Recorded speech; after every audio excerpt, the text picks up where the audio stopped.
أنا مدلق بلاد أيام هلكن كم مغرا نبدأ أنا نبدأ سنة كشغيني أو سي لمن يساعي كيفوتي إلى بعض نبدأ حوشي كل بالدلالات وحاول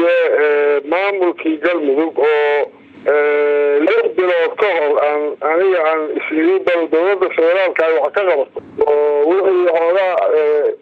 يا رب الصوت حكلام ما دام الدولة الرسل الدجال الوحي فيه هي واحد إسرائيل بالدولة يحكوا كلامين كلاك ما دام يجوا بالبرية بعد إيه صحاني كلاك بانس لها الرئيس وقت هي حركة السلطة إلا ساعدها لتشوفه maanta ayuu waxay maraysaa in odayaashii saxiixayaasha ahaa saxiixii laga qaaday in badan oo kamida oo kuwa kale la geeyey waxa ku sii xigay in hadda ay soo isbaxday in 20 xildhibaan oo ahlu sunnada la siiyey garanay oo hadda ayaga waa la magacaabay wax dad loo jeeyo noola muuqdaan 69 kale oo liis ku qoran in la rabo qaaway bari in laga saxo odayaashii waa gartay ama aan laga saxiixin ayagoo saxiixin waa gartay marka inta aadan qaadan go'aankan ah inaad wilaayadii kala laabatay wasaaradda arrimaha gudaha federaalka ee Soomaaliya dadkii aad ku wareejisay howlaha galmudug ma la hadashay arrimahan cabashada ay ku soo gaarayeen wax ma ka weydiisay intaad go'aanka qaadan waa weydiiyay mana rabin inaan kala qayb galno ma doonayaan laakiin arrinta ku dhameeyo waxa weeye waxay maraysaa arrinta in la rabo bariyo saad dambe in 69 xildhibaan oo hadda liis ku qoran ayagoo odayaashu saxiixin ama laga saxiixo xoog looga saxiixo ama si dadban looga saxiixo la faafiyaa la doonaya taasina suurtagal ma aha mid galmudug ku dhismaysana ma aha galmudug dhibaatada ugu weyn waxa weeye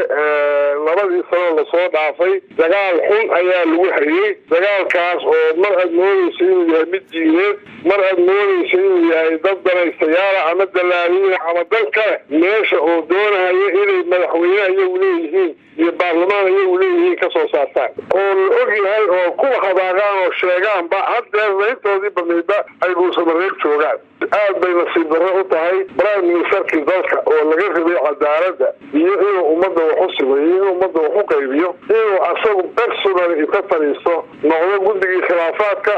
oo noqdo guddigii doorashooyinka oo noqdo decision makerka ee galmudug taasina suurtagal maaha legitimacyga aniga ayaa madaxweyne ka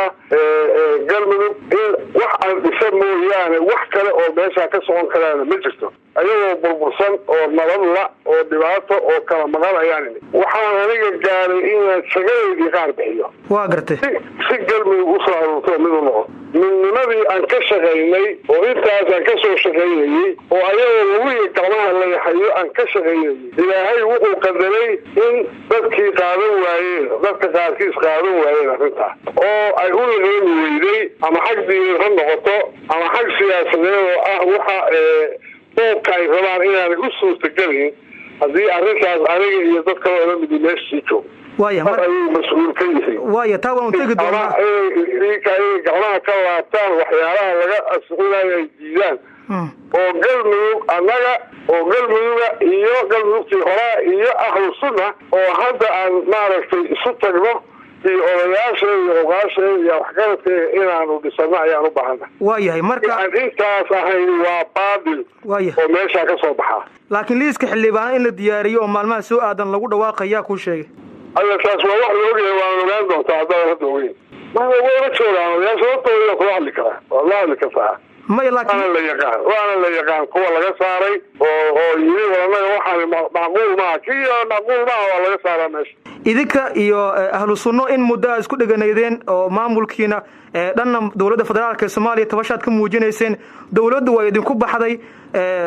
dhan bay kula heshiis adiga oo walaayadii waad ku wareejisay waxa dambe maahan markii ugu horeyso oo aad leedahay dawladda federaalka Soomaaliya waan kala laabtay walaayada markii labaad maxaa soo celinaya arrintan marka aan ka laabashadii hore weeyimada ku taaganaya ma aha oo markii hore ma aan hirgelin sababtoo waxay ahayd inaan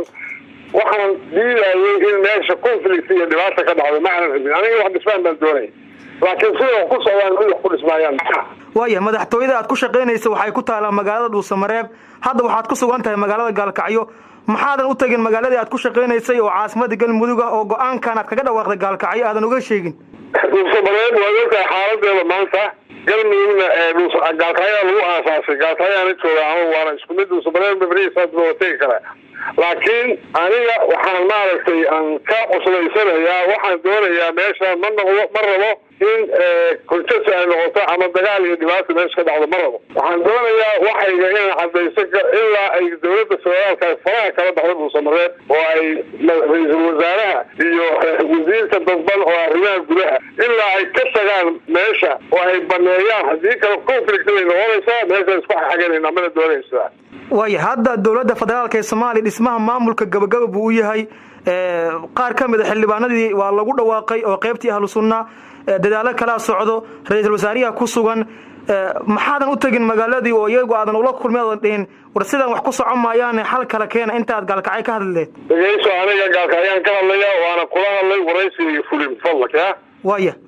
taas waxa weeye waa su'aal loo baahne waxa weeye anigu Soomaaliya waxa weeye bariisaad mid aan doonatay kara waa gartay ayaa markay bilaato laakiin hadda hadalkayga waxaan ka codsanayaa go'aan qaribin barigii dawladdu ama gaar ahaan ra'iisul wasaaruhu taga magaalada Dhuusamareeb waad wada kulanteen oo waxaad ku kulanteen cadaado dabcan waxa jir in isfaham adiga iyo ra'iisul wasaaraha ama xukuumaddiisaba aad la gashay Muqdisho joogtay ma la oran karaa waxa jir heshiis hoose iyo arimo kale oo ay ku heshiiyeen dawladda iyo madaxweynaha taana looga baxay madaxweynuhu kadibna uu soo rogaal celiyay oo go'aanadii hore uu ka baxay adiga dhageyso warfaafintii aniga iyaan sameynay khayr akhriso 20 bishii hore waxa 20 midkood akhriso waxay ahayd in annaga daadihino oo dhismo dowlad goboleedka dadka federaalka ayaa ku joogtay wixii sarka sanadka ayaga ka baxay waa gartay ma jira in heshiis hoose aad gasheen wax heshiis aan galo kala ma jirto inta baan ku heshiinay aniga maadaama ay khilaafaad annaga iyo naga dhaxeeyay ahlu sunna markaan u dhiibay arrinta waxay annaga ahlu sunna ugu horeeyeen heshiisiya marka ka bacdan wax dhisano dawladdu ka baxeen ayaga la tooyay wadimeen waqtiga caadiga ah ee doorashada ama waqtigii xil madaxeedka madaxweynimada waa uu dhamaaday oo waxa tahay madaxweyne waqtigiisu dhamaaday laakiin ay xaq ka saaran tahay in doorasho uu ilaamiyo oo doorasho u daadihiyo dawladdu kaalin ay ku leedahay kaalinta dawladda maxaad ku diidan tahay dhageyso aniga su'aalo noocaas ay weydiinayaan waxaan ka rabaa horta aniga maalintii la doortay waxay ahayd 3 May bay ahayd waa gartay ma garat 3 May afar sano inta xisaabisid dastuurka la akhrisid in waqtiga dhacay in kala baar markii lagu doortay waxaad dhameystiraysay muddo-xileedkii kaga dhigna Cabdikariin Xuseen Guule yaa ku sheegay waxa adiga khuraafaadka yaa ku sheegay dastuurka Galmudug buu ku qornaa ma ku qornaa xashalillah akhri waa la akhri waligaay inta aydan midoobin ahlu sunna saaxiib waa maasan tahay warkayga joojiya waaya waa ku soo gabagabeynaya qaybtii dambe wareysigan soo gaarnay hadda dhismaha Galmudug maxaad xal u aragtaa Galmudug ana tagay annaga iyo ahlu sunnada iyo odayaashay aqoonyahanada waxay dhacday dhisayna iyo wasiirada annaga dhisayna dawladda federaalka faraha naga baxay doonay ahlu sunna har cad baad kala tagteen xagad fugu imaanaysan adiga yaa kuwii waa ka horiyaad dhageyso adiga dhageyso adar warka iska dhaafiyay go warkan fadlan